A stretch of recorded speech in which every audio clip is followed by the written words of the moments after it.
3 days after I lost my job, my wealthy husband, Cole, sat across from me in our penthouse like I was a stranger. Not sad, not worried, just calm.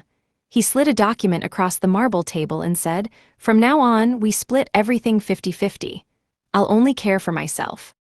He didn't know that in that moment, our marriage ended, quietly, and a war began. I stared at the title on the first page, Domestic Financial Restructuring Agreement. It looked like a business contract, not a marriage paper. "Sign here," Cole said, holding out his expensive pen. His voice was smooth, the same tone he used in meetings when he wanted people to agree quickly. I didn't cry, I didn't shout, I didn't beg, I just turned the pages slowly. Rent division, utilities, grocery split, even a formula for how much each of us used shared space. Cole had turned our home into a calculation. "You had your lawyer draw this up?" I asked. "I wanted a framework ready," he replied without shame. "Efficient, my father always said dependency breeds weakness." That word, dependency, hit harder than the layoff. Not because it was true, but because he was treating my unemployment like a disease. 3 days ago, I had walked out of my office with a severance package and a forced smile.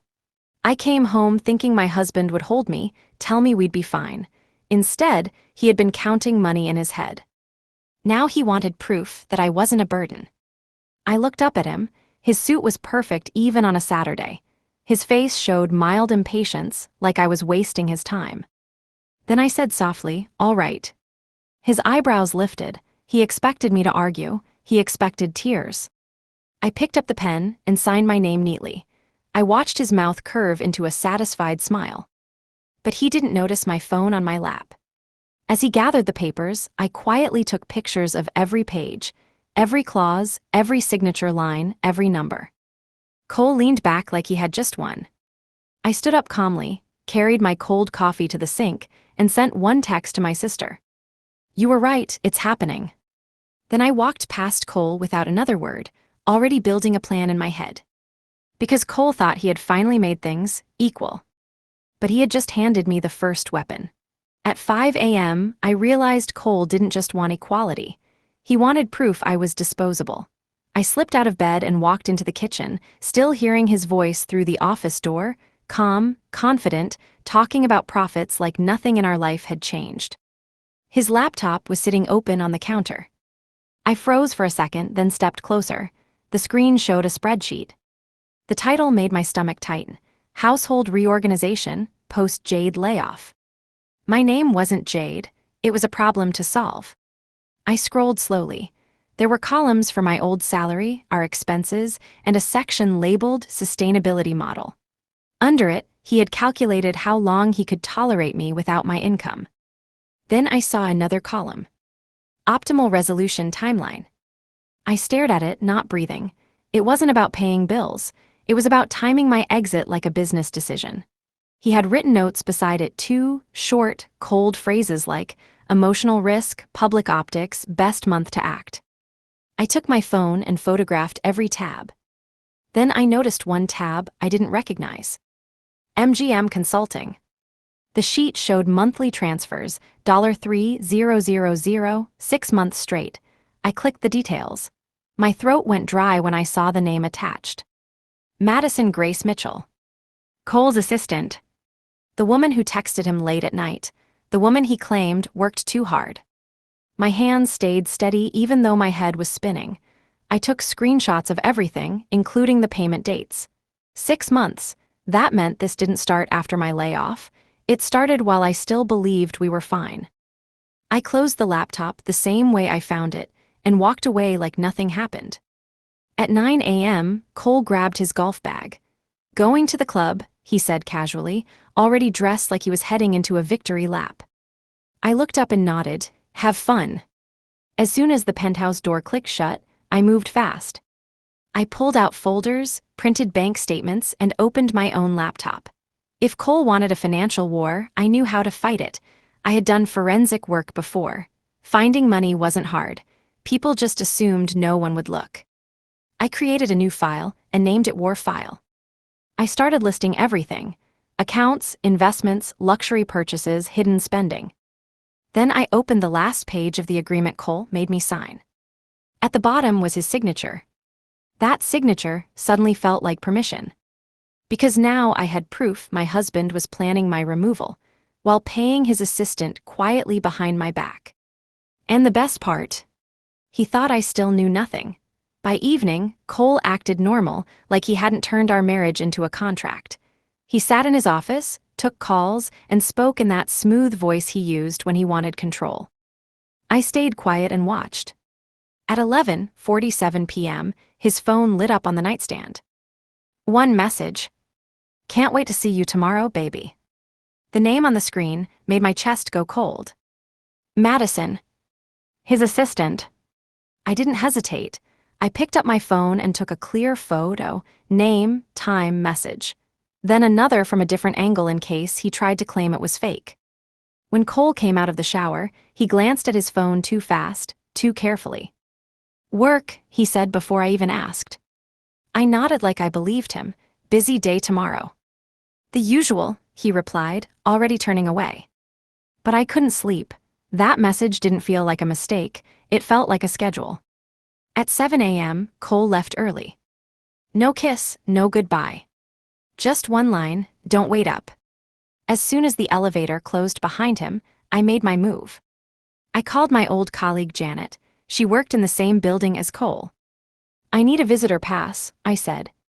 There was a pause. "Jade, what are you doing?" "Protecting myself." Janet didn't ask more. Second floor cafe, 20 minutes. When I entered the building, I kept my head down. I used Janet's pass and walked straight to the parking level. Cole's Tesla was parked in his reserved spot. I waited. At 12:15, the elevator doors opened. Cole stepped out first. Then Madison walked out beside him. Not behind him like an employee, beside him like she belonged there.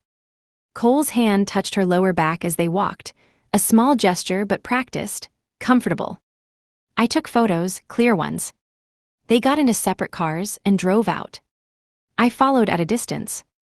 They didn't go to the office, they didn't go to a meeting. They went downtown to a quiet restaurant Cole once told me was too exclusive to waste on regular dinners. So he had taken her there before. While sitting in my car, I zoomed in on the photos again. That's when I noticed something that changed everything. Madison wasn't wearing a cheap office outfit. She wore a gold bracelet I recognized. I had gifted it to Cole last year for our anniversary. It wasn't missing. It was on her wrist. My hands tightened on the steering wheel. I stayed there watching until I couldn't breathe properly. Then I left, not because I was weak, but because I had enough. I drove home and opened my war file. I added the photos. Then I added a new section. Affair plus financial fraud. Because I finally understood what Cole was doing. The 50-50 contract wasn't about fairness.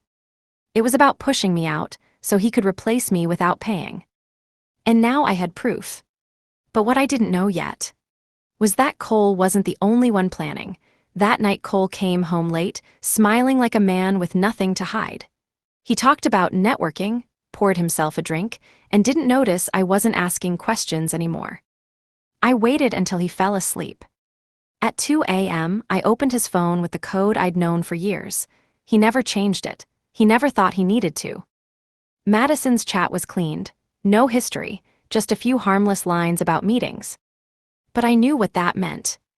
I checked recently deleted messages. Empty. Then I opened his email. A folder titled MGM sat there like it wanted to be found. My heart hammered as I opened it. Invoices, 6 months, each one labeled consulting services, each one approved by Cole himself. And attached to the invoices were notes. Not romantic notes. Business notes. Madison wasn't just sleeping with him. She was working with him. I scrolled through more emails. One message from Madison stopped me cold. Once she signs, we can move to phase 2. Phase 2. I took screenshots fast, hands steady but mind racing. Then I saw another thread with a different name. Ethan Cross, Legal Strategy. Cole's lawyer. The email was short. Your plan works if she stays calm. Make her look unreasonable, and the court will side with you. I stared at the screen, my blood turning cold. He wasn't only trying to leave me. He was building a case against me. I sent every screenshot to myself on an encrypted drive. Then I carefully put his phone back like I never touched it. In the morning, Cole kissed my forehead like I was still his wife. "Big day," he said. I smiled softly. "Good luck." He left at 8:05. At 8:07, I called a lawyer. Her name was Nadia Khan. She didn't ask why I sounded calm. She didn't ask why I wanted urgency. She just said, "Email me what you have." By noon, she called back. "Jade," she said slowly, "this is serious." "I know. This isn't just an affair. The invoices, the language, they're hiding money and building a narrative. You're being set up." My throat tightened. "For what?" Nadia paused. "For you to leave quietly, or for you to explode so they can label you unstable." I stared at the city outside our windows, realizing I was living with people who had already written my ending. Then Nadia said, "Do you have access to his accounts?" "Yes." "Good, don't confront him. Not yet, we build first." When I ended the call, I opened my laptop and expanded the war file. I listed every shared asset, every transaction, every lie. Then I created a timeline. Phase 1, force her to sign. Phase 2, push her out. Phase 3, keep everything. I didn't know what Phase 3 truly meant yet. But I was about to find out. Because that evening, someone rang our penthouse door. And Cole wasn't home. I opened the door and froze. Madison stood there with a smile that didn't belong in my home. She wasn't dressed like an assistant. She looked like someone arriving to claim something. "Hi," she said softly. "I hope I'm not disturbing you." My throat tightened, but my voice stayed calm. "Cole isn't here." "I know," she replied, still smiling. "That's why I came." A chill moved through me. She stepped closer like she had the right. "I just wanted to check on you. Losing a job can be hard." She didn't sound concerned. She sounded entertained. I stared at her wrist. "My bracelet." She noticed my eyes and lifted her hand slightly, almost showing it off. "He has good taste, doesn't he?" My heart pounded, but my face didn't change. Madison leaned in a little. "You signed the agreement." I didn't answer. She laughed quietly. "Don't worry, it's better this way. Some women aren't built to keep up." That was her mistake. Because she thought I was alone. I raised my phone slowly. "Say that again." Her smile faded. "Excuse me." I said, "Say it again." Madison's eyes narrowed. She stepped back, then forced another smile. "You're recording me." "Yes." She looked around the hallway like she suddenly remembered cameras might exist. Then she straightened her posture. "I was just being friendly." "Friendly women don't wear another woman's anniversary gift," I said. Her face hardened for half a second before she masked it again. "He gave it to me." So she admitted it. I nodded like I was accepting the truth. "Good, then you should keep it." Madison's smile returned, confident again. "I will." Then she lowered her voice. "Just don't do anything stupid. You'll embarrass yourself." She turned and walked away like she had won. I locked the door and stood still for a moment, letting the anger settle into focus. Then I called Nadia. "She came to my door," I said. Nadia's tone sharpened instantly. "Did you record it?" "Yes." "Good, save it. She's testing you." That night I didn't cry. I worked. I printed Cole's agreement again, then opened a blank document and wrote my own. Same format, same language. But different terms. I titled it, Household Compensation Agreement, Retroactive. I listed everything I had done for years. Social events that boosted his career, unpaid admin work, managing his family, hosting clients, covering gaps when his reputation mattered. Then I attached estimated market rates. At the bottom, I calculated a single number. It was big enough to make him choke. In the morning, Cole walked into the kitchen like he owned the air. I slid my contract across the table. He frowned. "What's this?" I smiled softly. "My terms." He flipped through it fast, confident at first. Then his face changed. His jaw tightened, his eyes lifted slowly to mine. "What the hell is this?" he whispered. I leaned forward. "You wanted 50-50. Cole stared like he was seeing a stranger. He didn't realize it yet. But he had just started a game I was built to finish. Cole didn't yell. That was worse.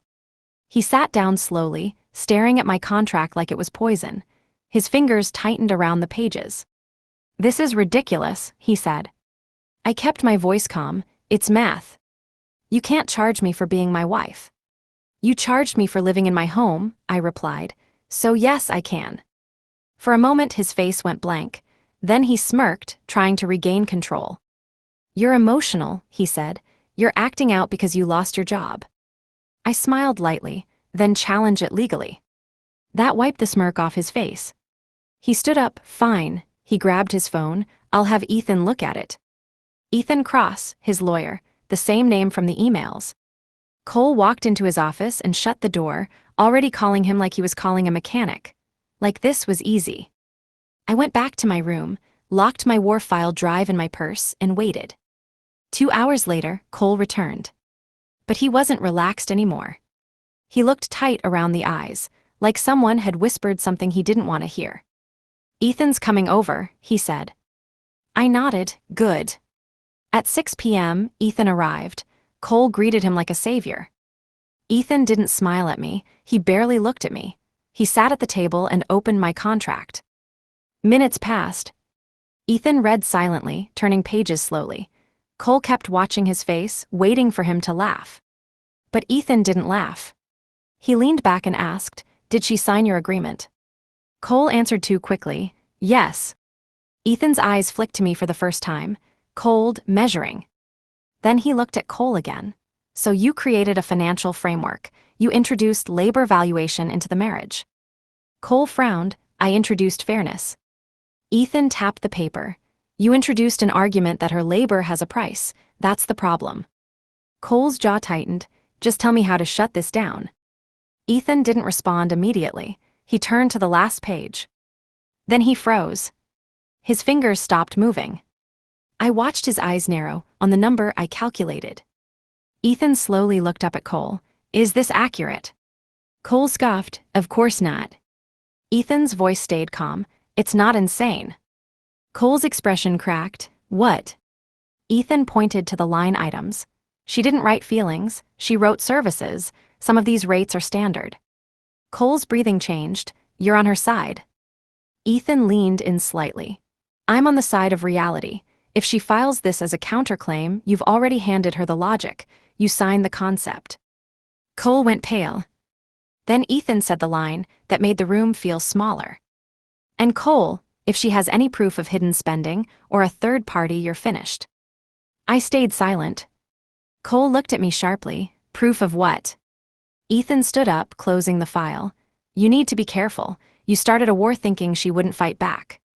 Cole's eyes burned into mine like a threat, like he was now trying to calculate me again. Ethan walked toward the door, then stopped beside me. In a low voice just for me, he said, "If you're smart, you'll keep digging." Then he left. Cole didn't speak for a long moment. Finally he whispered, "What do you know, Jade?" I smiled softly. "Not enough." But I was lying. Because I already knew about Madison. And Faze too. And now I knew something else too. Ethan wasn't here to save Cole. He was here to warn him. The next morning, Cole acted like nothing happened. He left early, kissed my cheek like a performance, and walked out with his phone pressed to his ear. But his eyes had changed. He wasn't just annoyed now. He was alert. He thought I was hiding something, and that made him dangerous. The moment he left, I opened the smart home app on my phone. Cole loved tech. He loved controlling everything from one screen: lights, doors, temperature, security. He never thought I'd learn the admin settings. But I had. I opened user access and created a new profile. Cole Limited. Then I split the penthouse into zones. Zone A, my bedroom, my office, my bathroom. Zone B, kitchen, living room, guest room. Zone C, Cole's gym, Cole's closet, Cole's office. I set permissions. I locked him out of Zone A completely. Then I went further. I adjusted schedules, so only one side of the penthouse had heating in the mornings. The coffee machine now required biometric approval. Even the fridge display changed from "Welcome Home" to user verification required. At 6 p.m., Cole walked in. He entered the living room, pressed the wall panel, and frowned. The lights didn't respond. He tapped again. Nothing. Then he raised his voice. Jade. I walked out calmly. Yes. The system's glitching. No, I said, holding my phone up. It's working fine. His eyes narrowed. What did you do? I kept my tone soft, 50-50. Cole stared like he didn't understand. I pointed toward the hallway. I'm paying for half the penthouse, so I control half the penthouse. His jaw tightened. That's not how it works. It is now. Cole walked toward my bedroom door and tried the handle. Locked. He tried again harder. Still locked. He turned sharply. Open it. I smiled. Zone A is mine. If you want access, we can calculate a rental rate. His face flushed with anger. You're playing games. I stepped closer. No, you are. I'm just following your rules. He stormed toward the kitchen.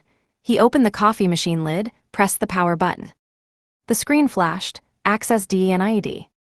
He slammed his hand on the counter. Then his phone rang. Madison. I didn't need to see the screen.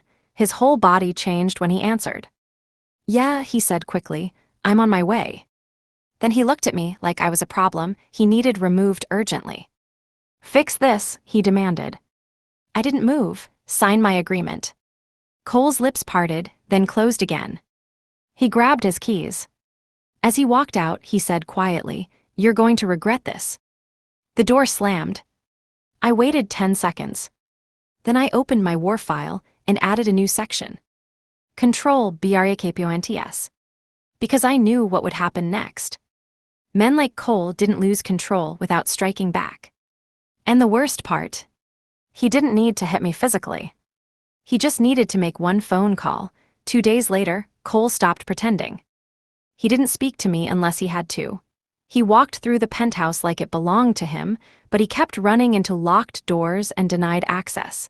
He was living inside his own limits, and it made him furious. Then he changed tactics. He decided he didn't need me at all. That morning he walked into the kitchen and said, I'll handle my own food now. I nodded, good. He stared like he expected me to panic. When I didn't, he grabbed his wallet and left. By noon, I got a notification from our shared card. $640, organic market downtown. Then another. $310, gourmet butcher. Then another. $190, imported water. I watched the numbers rise like a countdown. At 4 p.m., Cole returned carrying bags like trophies. He dumped everything on the counter. I can take care of myself, he said. I leaned against the doorway. Great. He started cooking like he had something to prove. He opened drawers, searched for ingredients, read labels with confusion. He burned something, cursed under his breath, then tried again. The smoke alarm went off. Cole slammed the button and glared at me.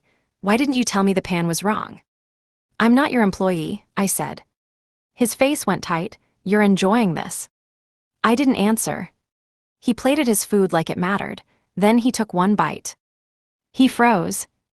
His jaw moved slowly as he forced himself to chew. It tasted awful. I knew it from his expression.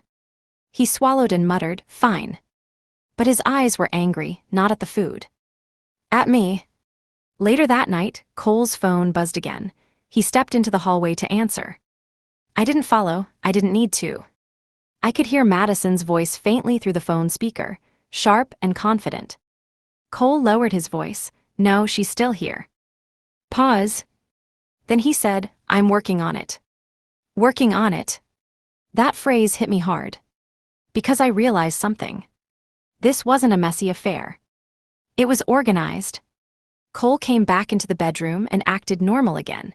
He lay down, scrolling on his phone like he wasn't plotting my life. Then his email notification flashed on his screen. He turned it away too fast. But I saw the subject line. Phase 2, paperwork ready. My stomach tightened. I waited until his breathing slowed. Then I silently reached for his phone. He didn't wake. I opened the email. Attachment PDF. Title: Notice of Separation. My throat went dry. I scrolled. It wasn't just separation. It included a section titled Behavioral Concerns. Claims I was emotionally unstable. Claims I was unpredictable. Claims I might be a risk. It even had a note: recommend safety measures, consider security escort. I took screenshots of every page and sent them to Nadia. Then I closed everything and put his phone back. Cole rolled over in his sleep, peaceful like a man who believed his plan was perfect. But now I knew what phase 2 was. They weren't just pushing me out. They were trying to remove me like a threat. And the worst part: if I didn't act first, Cole would make sure nobody believed me. The next morning, I acted normal. Cole watched me too closely, like he was waiting for me to explode so he could label me unstable. I didn't give him anything. At breakfast he said, "I'm meeting Ethan today." I nodded, good. He paused, trying to read my face. "You're quiet." "I'm learning," I replied. That bothered him more than anger would've. When he left, I moved fast. I checked our shared financial portal. Cole had restricted access to some accounts, but not all. Men like him loved control, but they also loved convenience. One account still showed full transaction history. I scrolled through the last month. Then I saw it. $18,500, MGM Consulting, one-time payment. Not monthly, not small. A lump sum. The payment date was yesterday, while he was handling his own food. I clicked details. The receiving bank wasn't local. It was an account routed through a corporate payment system. The invoice number was included. I downloaded the receipt. Then I called Nadia. "This is laundering," she said immediately. "He's moving money out under a cover name." "And Madison?" I asked. Nadia paused. "If she's tied to the invoices, she's part of it." My hands tightened. What do I do? "Don't confront," Nadia warned. "Get more proof. He'll destroy everything once he knows." That evening Cole came home in a rush. He didn't look at me properly, just walked straight to his office. 10 minutes later, he came out holding papers. He dropped them on the table carelessly, like he didn't care. But I did. He went to shower. As soon as he disappeared down the hallway, I grabbed the papers. They were credit card statements. Why would he print them? I flipped through the pages quickly, scanning numbers. Then I saw the transaction that made my vision sharpen. Madison Grace Mitchell, apartment rent reimbursement, $6,200. It wasn't hidden, it was right there. He hadn't paid her as an assistant. He had paid her like a partner. I took photos and put the papers back exactly where they were. When Cole returned, he grabbed the statements without checking them, then shoved them into a folder. That told me something. He was rushing. He was making mistakes. The next day he left early again, but this time he forgot something bigger than a paper slip. He forgot his second phone. The one he didn't use around me. I found it in his gym bag. No lock. I opened it. Madison's messages weren't deleted here. They were clear. "Madison, did you send the 18.5? Cole, yes, phase 2 is ready. Madison and the penthouse. Cole, she won't be here much longer." My stomach dropped. Not she'll leave. She won't be here. I scrolled again and saw a message that made my hands go cold. "Madison, don't forget what Ethan said. Make her look unstable first." I didn't just screenshot. I recorded the screen. Every message. Every date. Every plan. Then I placed the phone back like nothing happened. That night Cole kissed my forehead again, same fake gesture. "I'm trying to do this peacefully," he said. I smiled softly, so am I. But inside, I already knew. Peace wasn't coming. Because Cole and Madison weren't preparing for divorce. They were preparing to erase me. That night I didn't sleep. I lay still beside Cole, listening to his breathing, watching the man I married act like he hadn't just planned my removal in text messages. At 12:09 a.m., his second phone buzzed inside the gym bag. Once, then twice. Cole didn't move, he was asleep. I got up quietly and carried the gym bag into the bathroom. I locked the door and pulled the phone out. Madison was calling. I didn't answer. I let it ring until it stopped, then watched the screen. A message popped up right after. Pick up, it's important. Then another. He's asking questions. My chest tightened. Hey.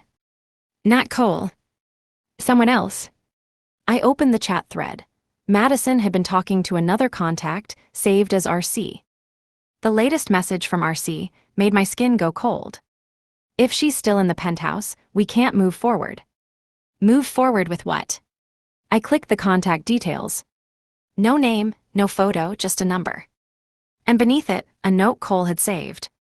Security, private. My mouth went dry. Cole hadn't hired a lawyer only. He'd hired security. Not building security. Private. I took screenshots of everything, then called Nadia from my bathroom, whispering. Nadia, I said, he has a private security contact. They're talking about moving forward once I'm out.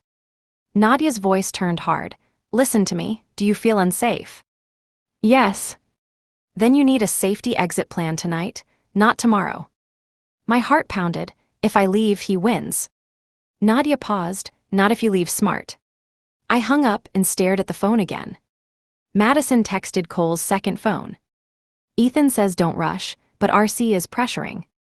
Then, just make her snap, one incident is enough. I stared at the words until my eyes burned. They were trying to provoke me. A scream, a slap, a breakdown, anything they could record and use. That's when I understood why Madison came to my door. She wasn't there to intimidate me. She was there to trigger me. I walked back into the bedroom, placed the phone back, and slid under the covers like nothing happened. Cole rolled toward me in his sleep and murmured my name like he still loved me. I didn't move. At 6 a.m., Cole got up and dressed quietly. As he adjusted his tie, he said casually, I booked dinner tonight. Couples dinner, you'll come. It wasn't a question. My stomach tightened. With who? He smiled without warmth. Important people. I nodded slowly. Okay. Cole left. The second the door closed, I opened my war file and added a new heading. Private Security, RC. Then I wrote one sentence beneath it. They're preparing something, and it's not divorce. At 8 a.m., Nadia called back.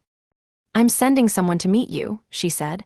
A forensic accountant, and I want you out of that penthouse by tonight.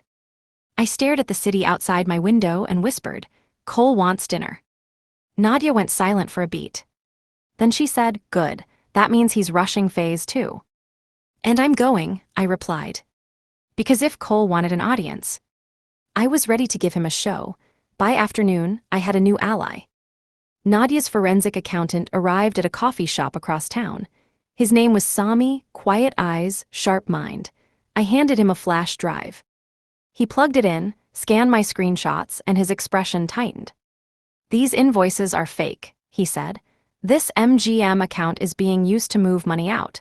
It's clean enough to fool casual review, but not forensic. How much? I asked. Sami scrolled fast. 6 months, with extra transfers a lot. And this, he said, pointing, this is personal spending disguised as business. I swallowed. Madison is involved. Sami nodded. Yes, and Cole is careless. Careless meant catchable. I returned home before Cole did. I acted normal, dressed for dinner, hair neat, face calm. If he wanted me controlled, I would look controlled. At 7 p.m., Cole arrived. He didn't compliment me, he didn't smile.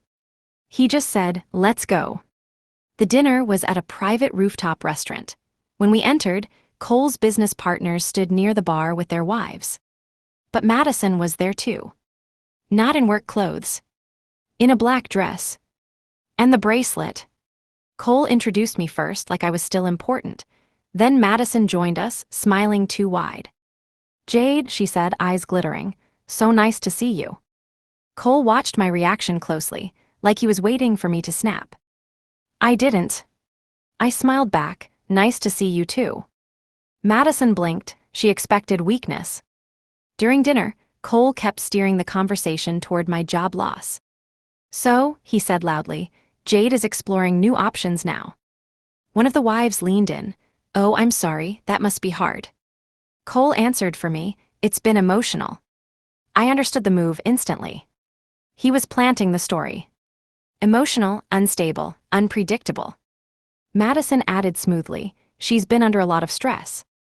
I held my glass steady. "Actually, I've never been clearer." Cole's jaw tightened. Then he smiled at the group like a perfect husband. "She's been having mood swings. I'm just trying to help her adjust." I felt the trap closing. Then my phone buzzed. A message from Sami. "Cole has a second account, not just hiding money, he's hiding an exit plan." I read it once, then slid my phone back into my purse. Cole leaned closer. "Are you okay? You look tense." I smiled. "I'm fine." He wasn't convinced. He raised his hand and lightly touched my wrist like a caring husband. But his grip tightened, just enough to warn me. Then he whispered, "Don't embarrass me." That was the moment I knew. This dinner wasn't for business. It was a stage. If I reacted, he'd label me unstable in front of witnesses. If I stayed calm, he'd push harder until I broke. I leaned in and whispered back, "I won't embarrass you." Cole relaxed slightly. Madison watched me, her smile cold. Then she stood up suddenly.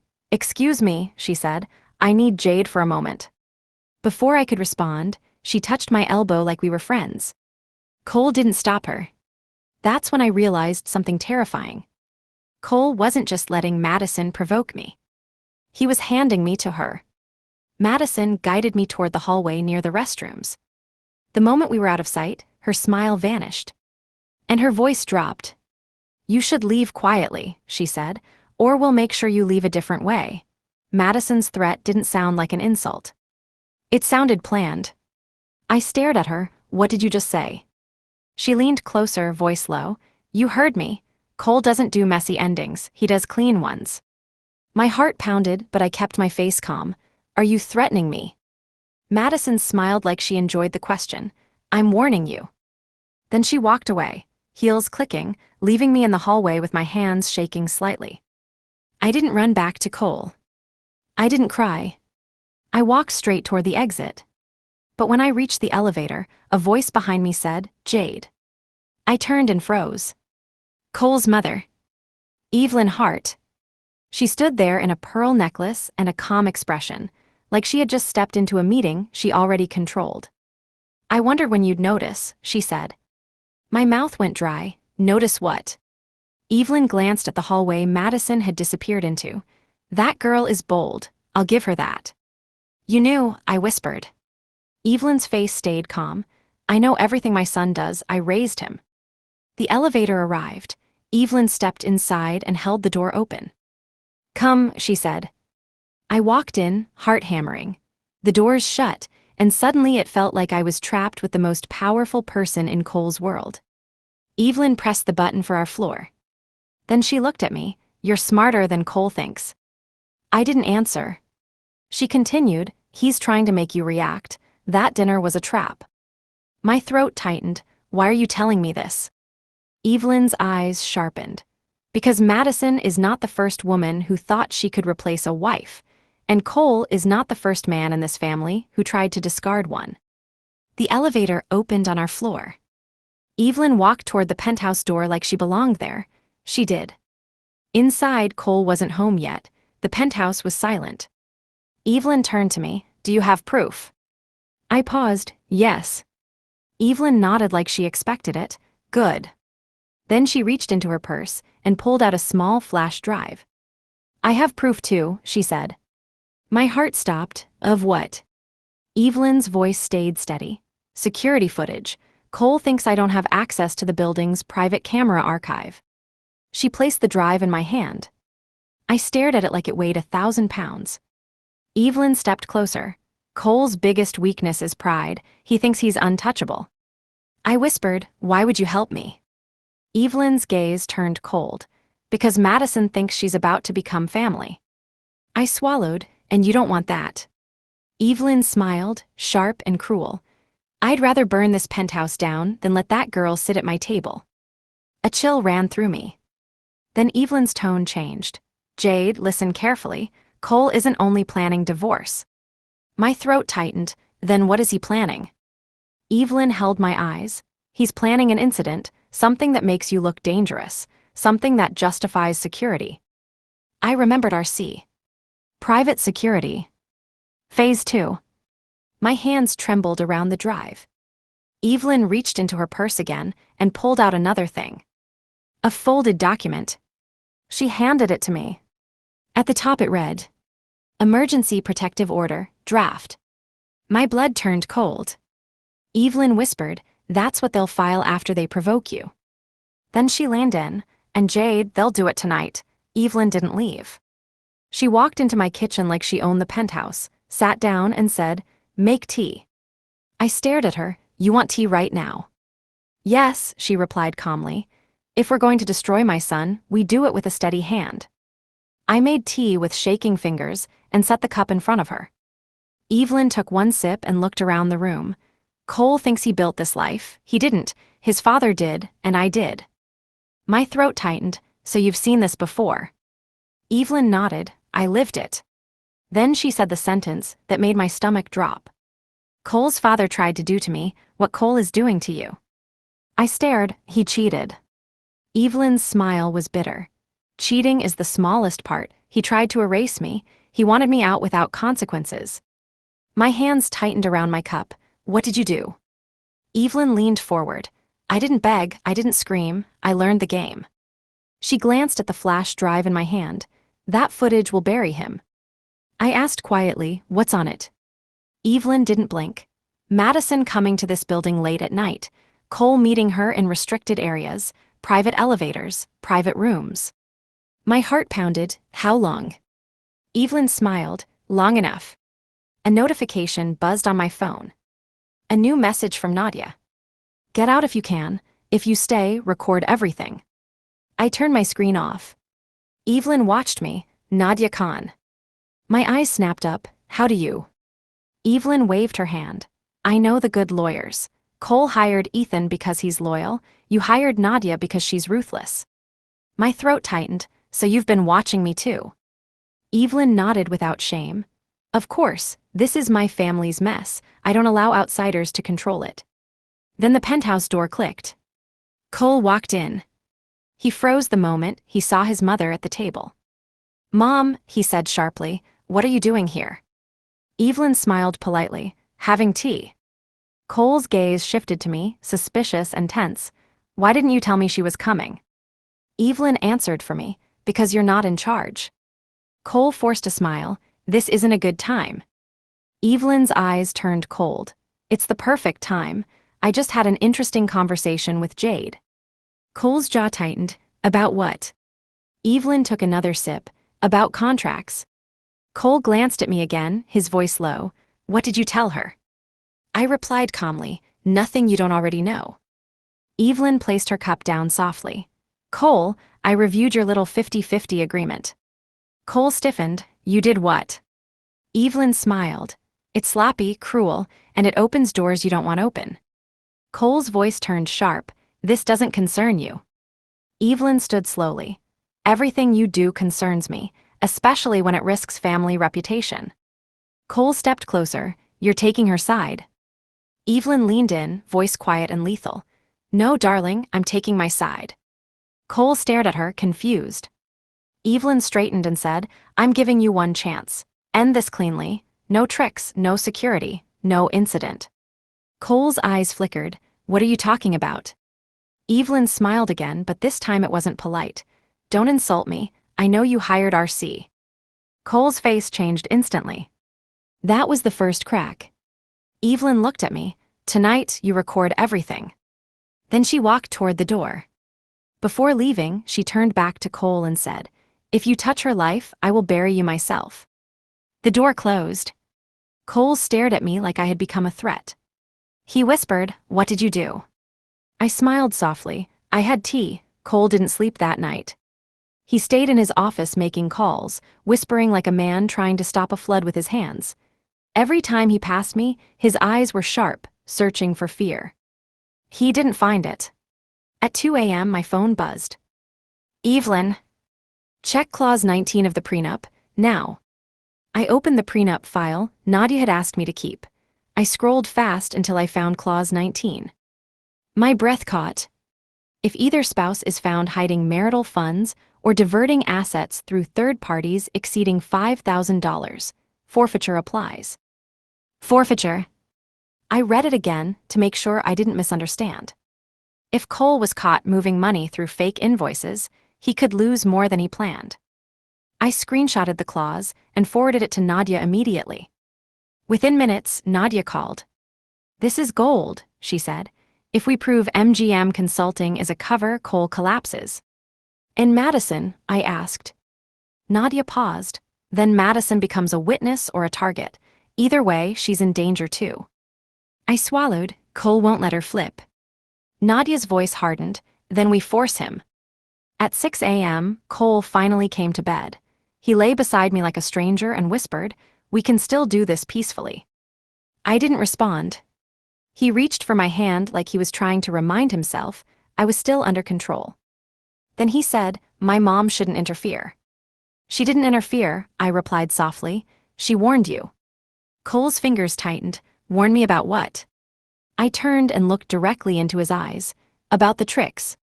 Cole's face stayed calm, but something ugly moved behind his expression. "Jade," he said quietly, "you don't understand what you're doing." I whispered back, "I understand everything." Cole stared at me for a long second, then got up and left the room again. At 10 a.m., Madison arrived at the building. Not at our door. At the lobby. I knew because I got a notification from the security app Evelyn had given me access to. Madison signed in under a fake reason. Package delivery.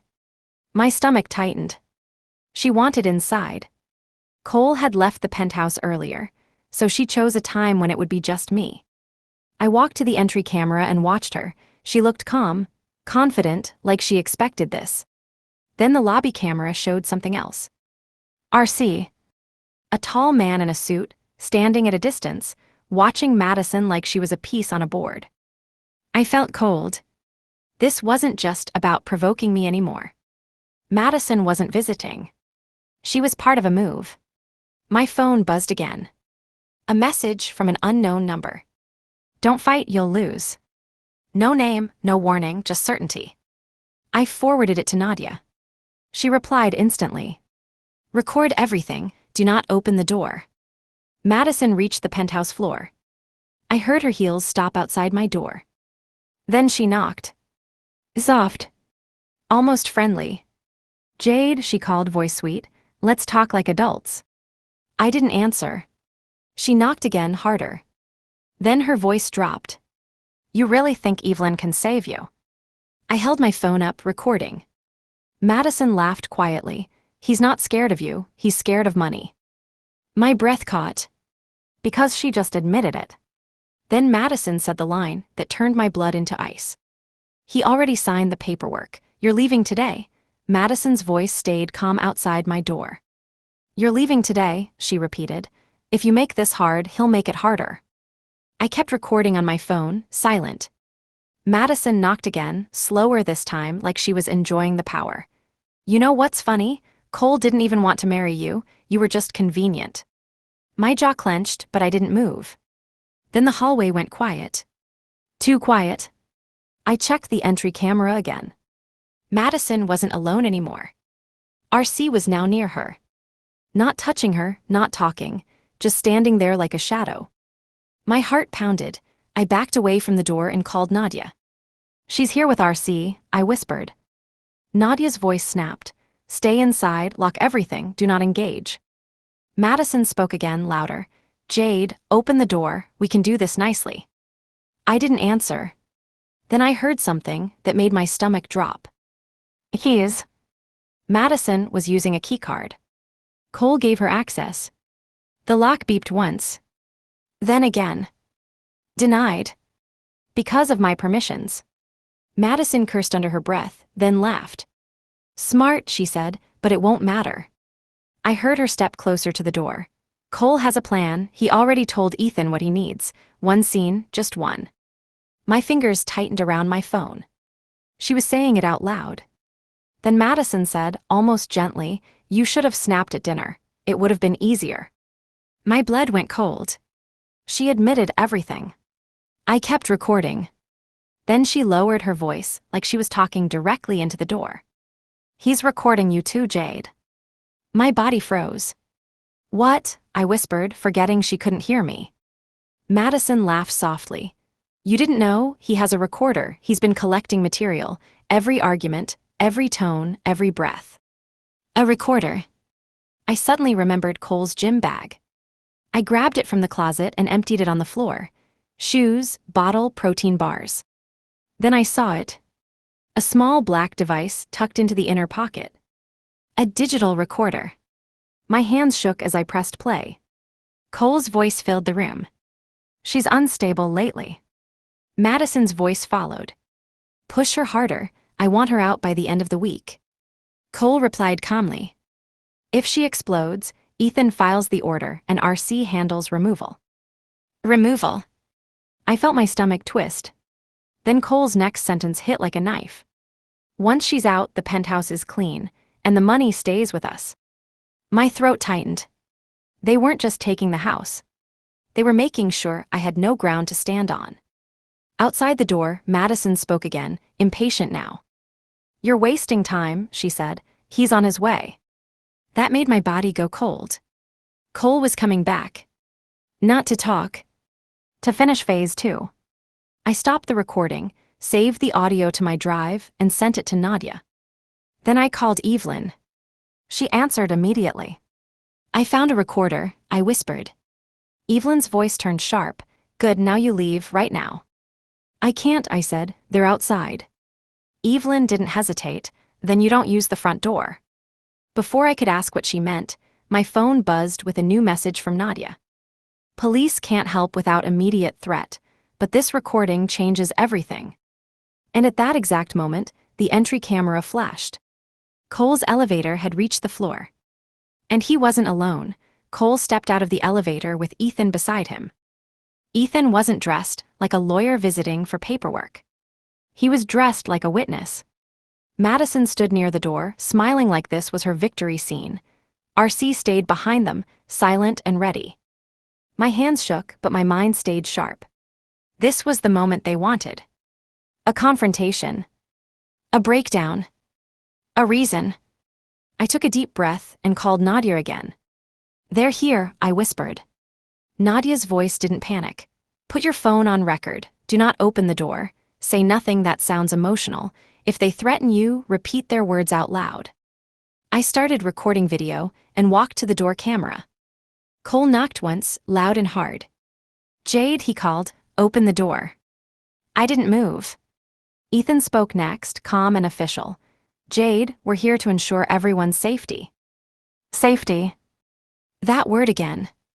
Cole knocked harder. Stop this nonsense. Madison laughed softly. Just open it. I didn't answer. Then Ethan said, if you refuse, we'll document non-cooperation. Cole's voice sharpened. This is my home. I spoke through the door, steady and clear. This is also my home. Cole paused. Ethan stepped closer. Jade, we have a signed notice of separation. We need to discuss next steps.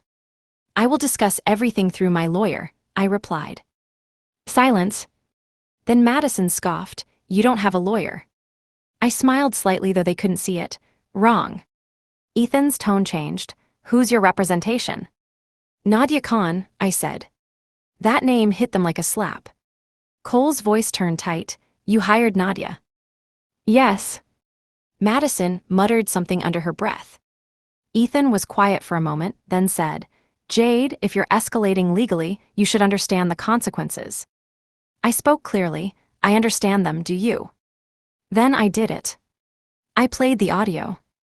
Not loud enough for the whole floor, just enough for the door microphone to catch it. Cole's voice from the recorder filled the silence. If she explodes, Ethan files the order and RC handles removal. Everything froze. Behind the door, nobody spoke for 2 full seconds. Then Ethan's voice went hard. Where did you get that? I answered calmly, from my house. Cole's voice snapped. That's illegal. No, I said, it's evidence. Madison's voice turned sharp. Delete it. I laughed once, cold and controlled. It's already with my lawyer. The hallway went silent again. Then Cole said, quieter, dangerous, Jade, open the door, now. I didn't. Ethan stepped back. Cole, we leave right now. Cole didn't move. Ethan repeated, stronger, we leave. Cole's breathing changed. He was furious, but he couldn't show it, not with a witness beside him. Madison whispered, we're running out of time. Cole finally spoke through clenched teeth, this isn't over. Then the elevator doors opened again. A woman stepped out. Older, elegant. Evelyn. She walked toward them like she owned the building. And she wasn't alone. 2 building security officers followed behind her. Evelyn looked at Cole and said calmly, step away from my daughter-in-law's door. Cole froze. Because for the first time, he realized he had been outplayed inside his own home. I watched through the camera as Evelyn faced them. Cole's body stiffened. Madison's smile vanished instantly. Ethan looked trapped. Evelyn didn't raise her voice. She didn't need to. This building belongs to my network, she said calmly. If you attempt forced entry, the footage will reach everyone who matters. Cole's jaw tightened. This is between me and my wife. Evelyn tilted her head. Then why is your assistant here? Madison stepped forward. I'm here for legal support. Evelyn smiled. You're here to replace her. Madison's eyes flashed. You don't know the full story. Evelyn leaned closer. I know you're wearing my gift bracelet. Madison's face tightened. Ethan cleared his throat. Mrs. Hart, we're leaving. We just needed. No, Evelyn interrupted. You came here to stage a scene. Cole's voice turned sharp. Mom, stop.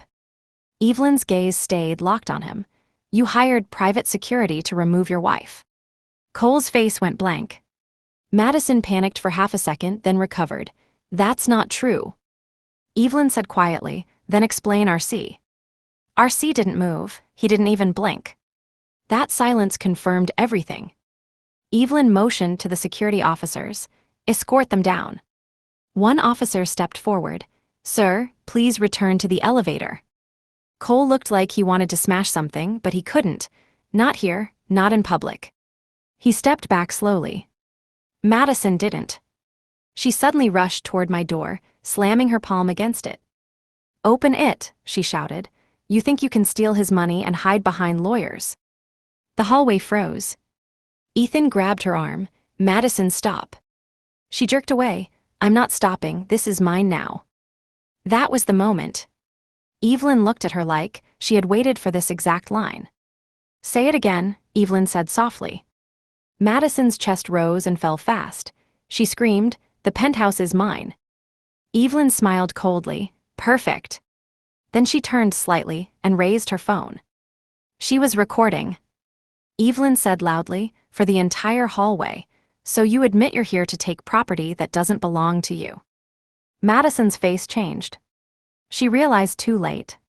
She stepped back, shaking her head. No, I didn't mean.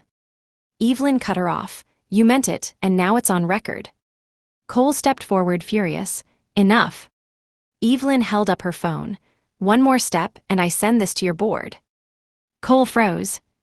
Madison's eyes darted to Cole. Do something. Cole didn't answer. He couldn't. Because if he defended her publicly, he tied himself to her claim. Ethan whispered, we're leaving. Madison lunged at Evelyn. You old witch.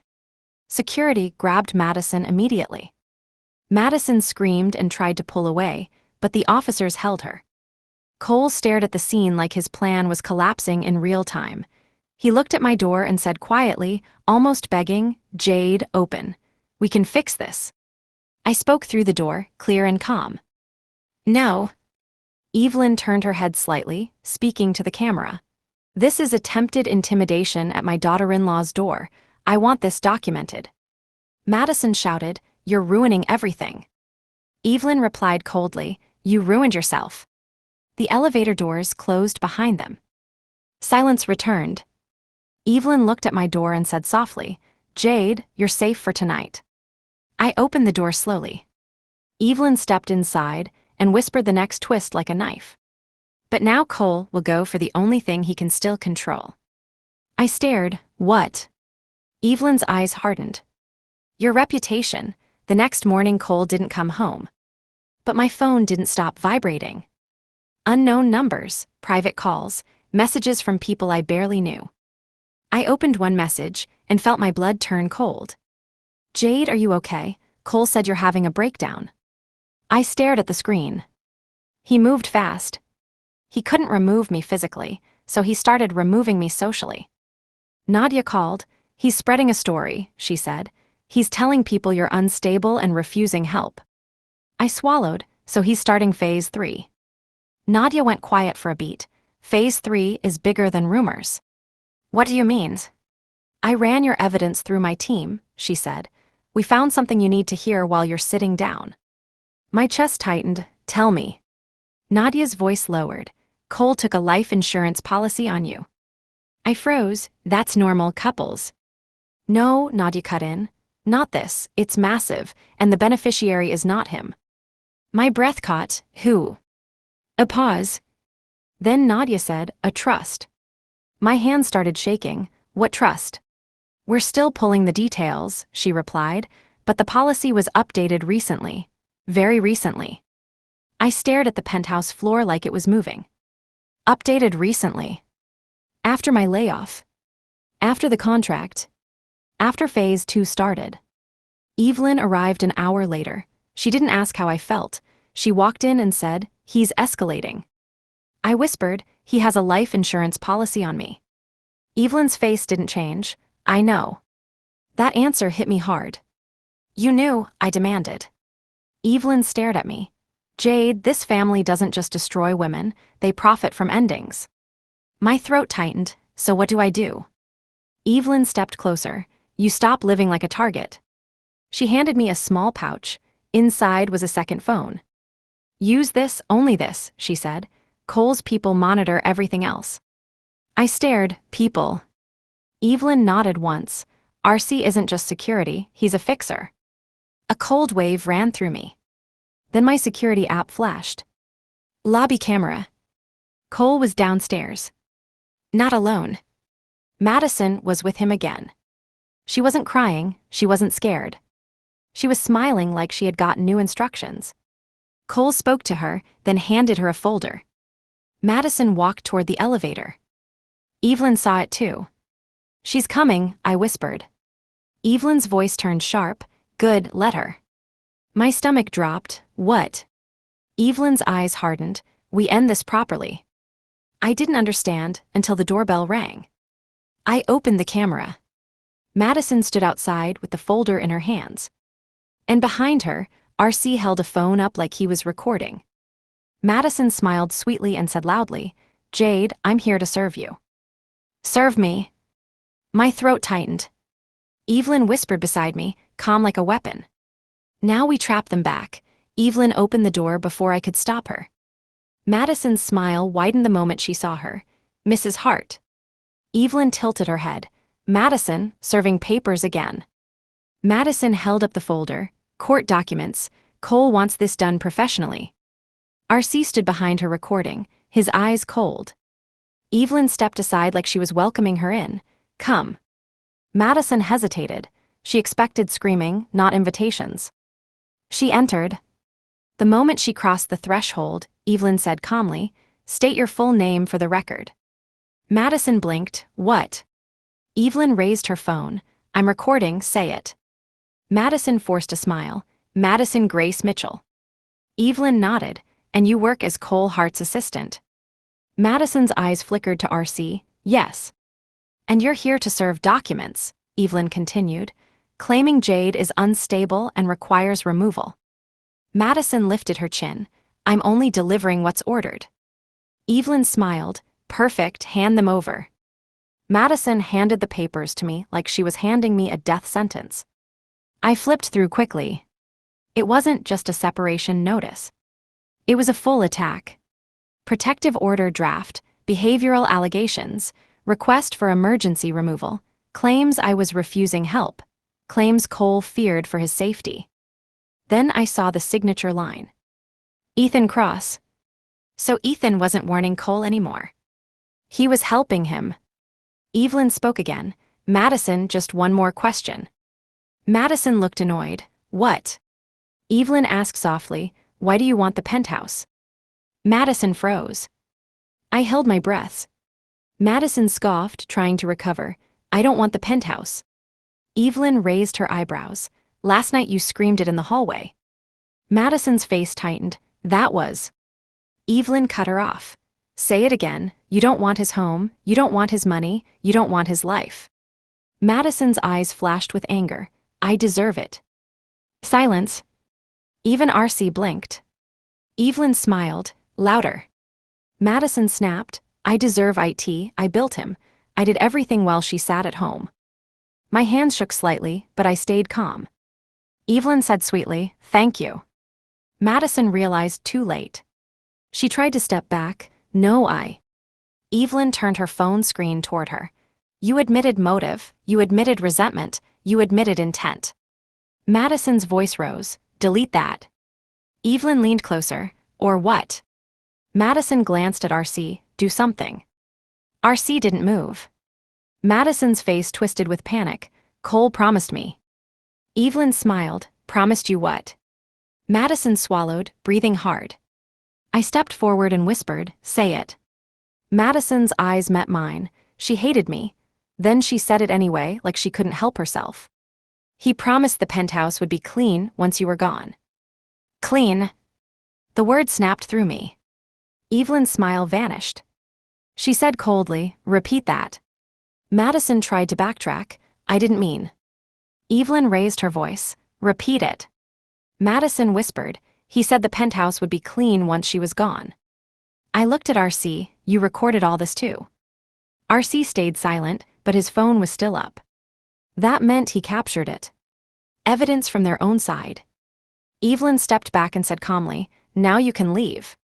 Madison shook her head, fear rising. Number Cole will kill me if. Evelyn's eyes narrowed. Not my problem. Madison rushed toward the door.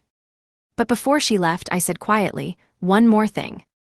Madison turned. I lifted my phone and played the recorder audio. Cole's voice, RC handles removal. Madison's face drained of color. Because she finally understood. She wasn't Cole's future. She was his tool. And tools get discarded. 2 days later, Cole called a private meeting. Not at home, not at his office. A conference room inside his club, where he thought cameras didn't reach. He arrived with Ethan. His face was controlled, but his eyes were tired. Not guilty, just cornered. I walked in with Nadia and Sami. Cole's gaze flicked to them, then back to me. So this is what you want. Nadia sat down and placed a file on the table. This is what you created. Cole tried to smile. You have no case. Sami opened his laptop and turned the screen toward him. Every invoice, every payment, every fake label, every route. MGM Consulting, Madison, off-account transfers. Cole's face tightened. Ethan leaned forward. Those could be interpreted in different ways. Nadia slid forward a printed page. Clause 19. Forfeiture, she said calmly. Over 5,000. Your client crossed that line repeatedly. Cole's jaw clenched. That clause is old. Nadia's eyes didn't blink. The law isn't. Cole turned to me. You're doing this for revenge.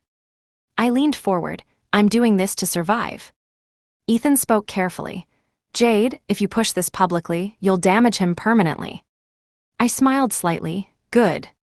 Cole's mask slipped for half a second. You don't understand what you're risking. Nadia tapped the table. Let's not waste time. Here's the settlement. Cole grabbed the document and skimmed it fast. His expression cracked. You're taking the penthouse, he whispered. Yes, Nadia replied. And full legal separation. No protective order. No behavioral claims. And your private security contact disappears from her life forever. Cole looked up sharply. RC is not part of this. Nadia slid a new page across.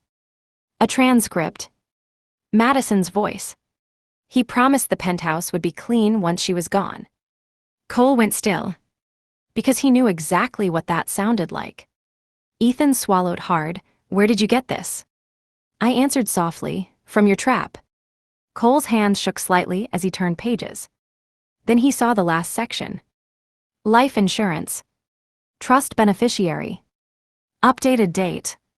Cole's face drained. That's nothing. Nadia leaned in. If it's nothing, we put it in court. Silence.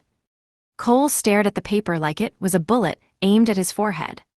Finally he whispered, "What do you want, Jade?" I looked him straight in the eyes. "Your signature." Cole's lips tightened, then he signed. Once, twice, 3 times. Each signature sounded like a door shutting. Ethan stood up quickly, avoiding my eyes. Cole didn't. He leaned closer and whispered, "You think you won." I whispered back, "No, I think I escaped." Cole's smile was empty. "Madison will talk." I smiled. "Madison already did." Cole froze. Because in that moment, he understood. I didn't just beat him. I took his entire plan, turned it around, and made him the danger in his own story. When I walked out of that club, Nadia touched my shoulder. "You're free." I breathed in slowly. For the first time in months, the air didn't feel heavy. And behind me, Cole Hart stayed inside that room, still rich, still powerful. But finally trapped by the same rules he tried to use on me. You have reached the end of the text.